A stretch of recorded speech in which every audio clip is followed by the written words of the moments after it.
about this shelf situation because Deb has to run and get a few things for something else. So she wants to get the boards. I love that. This is a 1x4 and a 1x4. So let me show you the difference of the one in the kitchen. This is a 1x4 and a 1x2. So it's just going to stick out a little farther to use as a shelf. And then I will still put pegs in them like that too, all around that corner. Can you even with these giant jingle bells? I absolutely love them and think they are stunning. I'm pretty obsessed with these gold reindeer as well. Always add a candle for coziness, whether it's real or battery operated. Add a saucer under a realistic tree to make it even look more real. And display a coffee table book on a book holder for height. We are going to make gluten-free, chewy, gooey, gluten-free brownies. They are not. You don't even know what we're making. Gooey chocolate chip pumpkin bar. Not a brownie. Here is a quick centerpiece idea for you. Intertwine this eucalyptus garland with the pine garland and then add some natural wooden bead garland down the center of your table.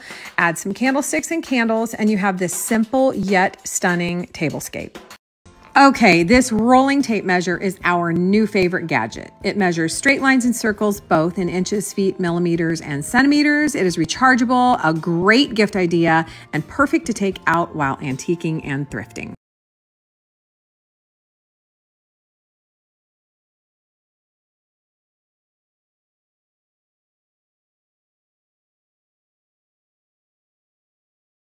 In case you are keeping track of my hair clumps loss, like I am, today's loss was less, just a little tiny bit today and last night.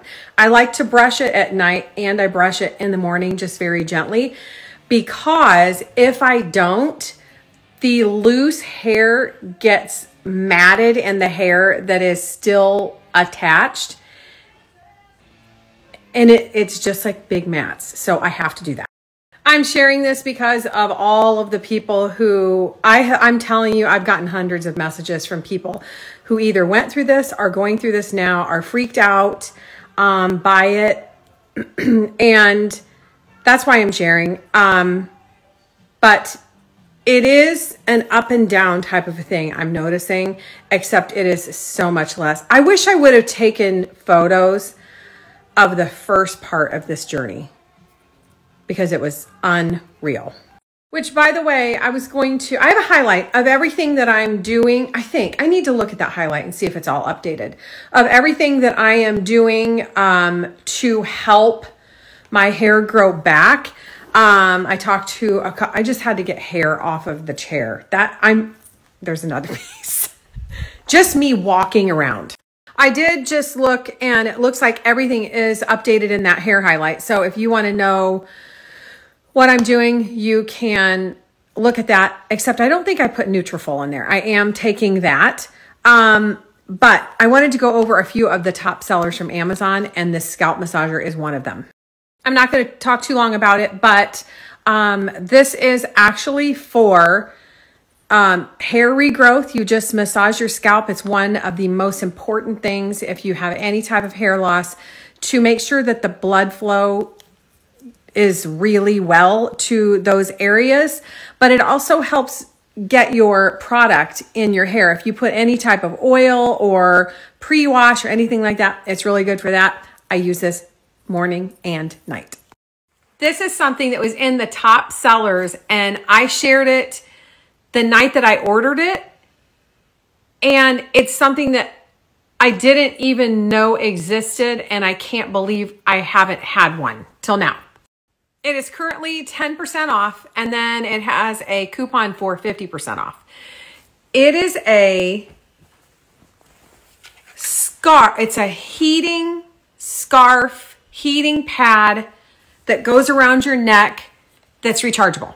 I told you I have issues with my neck and I used this last night and I cannot believe how nice it was. So this is the part that charges and then you attach it to this and it's got this little pouch that you put it in, zip it up, And then you can, hold on here, you turn it on, you hold it for a little bit to turn it on, and then that's the hottest, and then it's got a medium and a lighter setting. The heat is throughout, so you can put it around your neck, and then it has this little little loop that holds it into place. Now, last night I was sitting here with it on my neck thinking how good it felt. And then I thought this would be perfect for people who sit out at ball games and freeze, who go camping, or who have people over for campfires, etc. So many great things. Now I got to tell you something. I started thinking about how awesome this would be for people who carpool as well. And in my situation, I bet I was 19 and I was carpooling with 3 other people. That was my first big girl job. And we worked downtown. I worked downtown in a bank, and the parking was something like, I don't know, $30 a month at that time. And I was like, yeah, no, I'm not paying that. So we parked, I think it was 8 blocks away, because we walked over a mile each day to get to work and to our car, which took so long.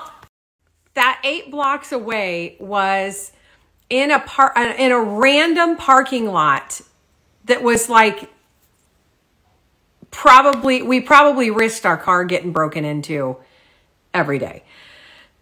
But the weather in Indiana, which is where that was at the time, in the winter is so bad that we would be frozen to our core by the time we got to our car. We each had a blanket on our spot in the cars. So when we got in, we could just pull the blanket over us and stay warm. And I thought this would be great. But I don't know why I was thinking about that. And I know you guys are probably going, who cares? But it reminded me of a story. And I told Deb, and she said, you've told me that 10 times. So I'm going to tell someone who cares. So here's the story. I was by myself that day. I drove by myself, and we had a blizzard. I went to leave. I went to get my coat on. I put my leg warmers on because this would have been an 85. I put my boots on, my scarf, my coat, my gloves, my hat, and I trekked all the way. And it's mid-dark by now, almost dark, all the way to my car, and forgot my keys. So I had to walk all the way back to get my keys, to walk all the way back. It's going to cut me. Now remember, we're in a full-fledged blizzard, so it wasn't like skippity-doo-dah on the way back. It was scooting like this with your feet.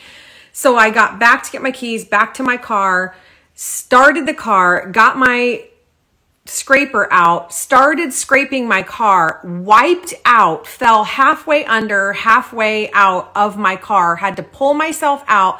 A guy was walking by staring at me like, took me an hour and a half to get home. And by the end of the night, yes, I was crying because it was like 8:30, 8:30. And that's my story. And Deb said she's heard it 20 times. So I'm glad I could share it with someone who's a new story.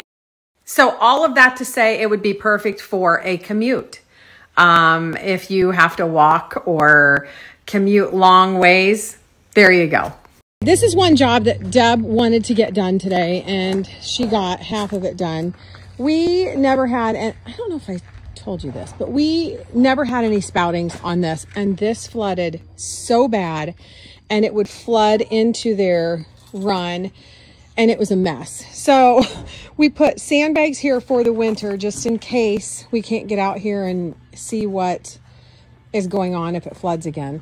But she just did this and put this gutter on, and she goes, well, that's my first gutter job. And I said, you did really good. I said, I'm going to show our people what you did today. And she said, they're going to make fun of me. Nobody's going to make fun of you. Yes, they will. No, they These pine and cypress wreaths are so beautiful. They look so realistic. I knew what I wanted to do with them as soon as I saw them. They would look gorgeous in an entryway, on a mirror, on a mantle, on a headboard, you name it.